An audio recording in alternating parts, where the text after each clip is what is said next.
La prévoyance complémentaire collective s'articule dans une relation triangulaire entre l'entreprise, les salariés et l'organisme assureur. Conformément à l'article L911-1 du Code de la sécurité sociale, les relations entre l'entreprise et ses salariés sont régies par l'acte juridique instituant le régime dans l'entreprise.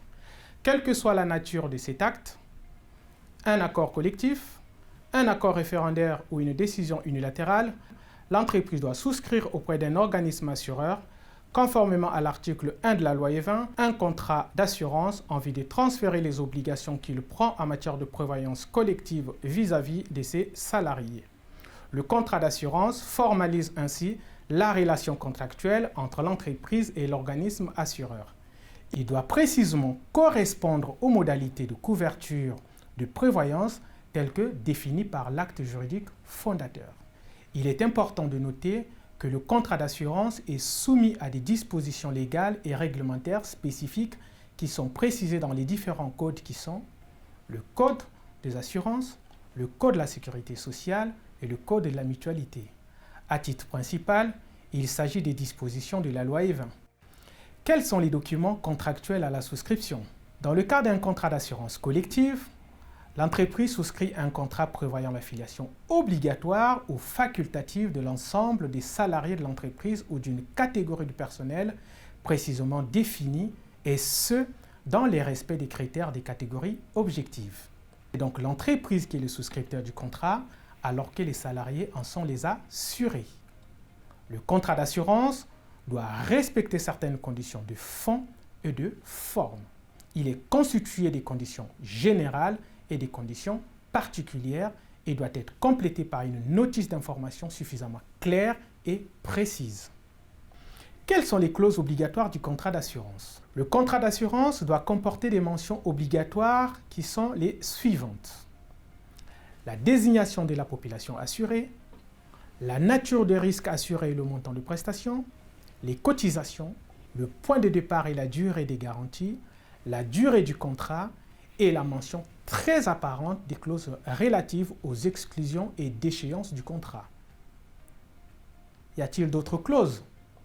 Effectivement, en plus de ces clauses obligatoires que je viens d'énumérer, d'autres clauses contractuelles méritent également une attention particulière afin de s'assurer que le contrat d'assurance garantit l'intégralité des obligations légales et conventionnelles à la charge de l'employeur, reprend précisément les termes de l'acte juridique, la reprise du passif, la revalorisation périodique des prestations, la définition des enfants à charge et des conjoints pris en charge, ainsi que leurs modalités d'adhésion peuvent faire l'objet des relectures attentives.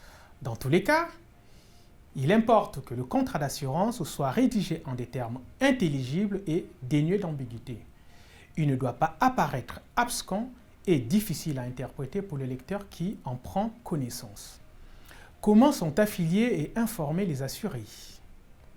Sous réserve des cas de dispense, si l'adhésion au contrat d'assurance est obligatoire, c'est l'employeur qui affilie tous les salariés et notamment les nouveaux embauchés en leur faisant remplir un bulletin d'adhésion. La souscription d'un contrat d'assurance collective s'accompagne d'importantes obligations en matière d'information à la charge de l'employeur. L'article 12 de la loi E20 constitue le fondement de l'obligation d'information mise à la charge de l'employeur. Il prévoit que ce dernier, en tant que souscripteur, est tenu de remettre aux salariés une notice d'information détaillée qui définit notamment les garanties prévues par la convention ou le contrat et leurs modalités d'application. De même, l'employeur doit informer préalablement par écrit de toute réduction des garanties. À défaut d'informer correctement ses salariés, l'employeur qui souscrit un contrat d'assurance collective engage sa responsabilité. L'employeur doit donc être attentif à se ménager la preuve qu'il a bien remis aux salariés assurés la notice d'information, car c'est sur lui que pèse la charge de la preuve de cette remise.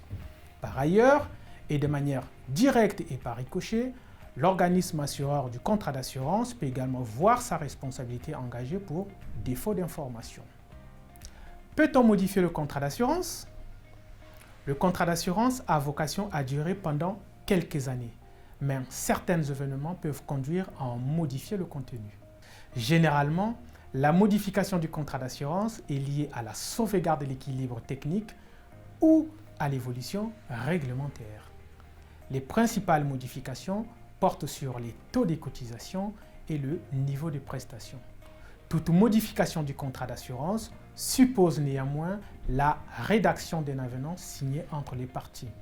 La seule dérogation à ce principe concerne la modification du contrat liée à la mise en œuvre du dispositif de contrat responsable. Quelles sont les conditions de résiliation du contrat d'assurance? La résiliation du contrat d'assurance peut intervenir soit à l'initiative de l'entreprise souscriptrice, soit à l'initiative de l'organisme assureur, dans les cas et selon les modalités prévues par la loi, voire par le contrat. Le respect du formalisme légal et ou contractuel est primordial dans la mesure où il conditionne la validité de la résiliation. L'employeur, comme l'organisme assureur, peut résilier le contrat d'assurance à la fin de chaque année sans qu'il soit nécessaire d'en donner justification en respectant le délai de préavis et le formalisme rappelé dans le contrat. En principe, la résiliation du contrat doit être notifiée par lettre recommandée au moins 2 mois avant la date d'échéance.